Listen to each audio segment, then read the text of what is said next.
Tax Tip Tuesday, brought to you by Stadler Company, the tax pros.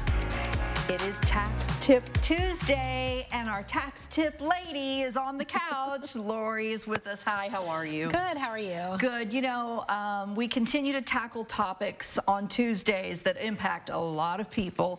And today we're going to get into giving gift of money and how to make sure that we're handling that correctly, inheritance and how we're handling that. We got a lot of subject matter to get to. So let's start with, if you don't mind, the gift giving. Is that what we're starting with? Well, yeah, we could start with charitable donations. Oh, okay, that's a good place. So the last couple years, there have been a couple of special rules allowing some above-the-line deductions for whether you're single or married, a little bit different. But this year, that is gone, and so you can only get that if you're itemizing this year. So if you're just doing a simple tax return without itemizing, forget the charitable giving, you're not getting any credit for it. Unless it's substantial. Oh, okay. Yeah. Yeah, which, you know, if you've got that kind of money to give, I want to be your friend. That's no, right. I'm just kidding. Okay, now the giving and receiving when it comes to parents, children, things like that, right? A lot of people have been asking, how much can I give my child and there not be a problem? And who should pay for the tax related to that? Well, it's pretty simple. There are gift tax rules that say you can give any person up to $17,000 for this year without there being any tax consequence. So if I wanted to give you $17,000, I would say thank you. yes, and you wouldn't have to report that. Okay. I wouldn't have to report that.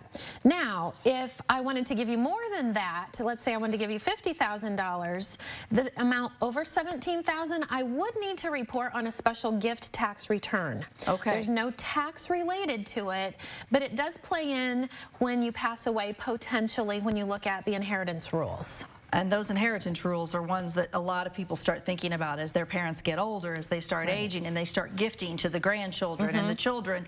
It all kind of comes together, doesn't it? It does.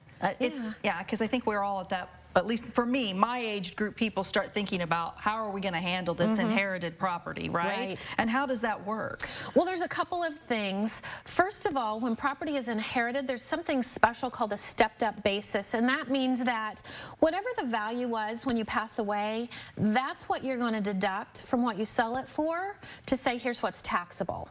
So a little complicated. If that doesn't make sense, people can just reach out to us and ask, and we can go through everybody's individual situation. But it does really reduce the amount of tax you may have to pay on something like your parents' house or other assets that they may own. Now, I will say that stepped-up basis does not apply to IRAs or retirement accounts, but typically, if you have assets, then you're going to see that tax point be a lot less. Like you said, a house or property, right? Exactly. That's a big thing that you're going to end up having to pay for. These are really important subjects because, like I said, you know, nobody wants to think about the fact that your parents are aging and that it's life, you know. What they say is death and taxes. You can't avoid either one, ironically. But as we start planning for our time when we're older and for our kids, these are really things you have to think about because you're making decisions now that ultimately are going to affect your children in the long run, right? Right. Well, you know, if you transfer property to a child while you're still alive, they miss out on that stepped-up basis.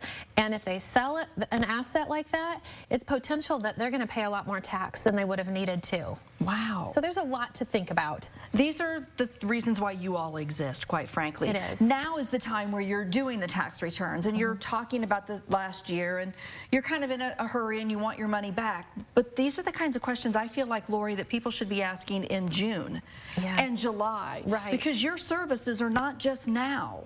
They're really all year long, aren't they? They are. We're there year-round, and we deal with a lot of these throughout the year. Yeah. Yes. So what's your website? Because these are the kinds of things I also think that you do a good job of tackling on there, too. You can go to stadlertax.com. It's got all of our information for all of our offices, some resources that people can pick up there to help them with their tax appointment, and information as far as what other options that we have available. Well, the number's on the screen, too. It's a good number to call, and it's a good number to keep. Like I said, now you're doing it for this year's tax returns, but you can always plan ahead, and these are some good subjects. Thanks so much. Thanks for coming in. We appreciate it. Tax Tip Tuesday. We'll be back right after this.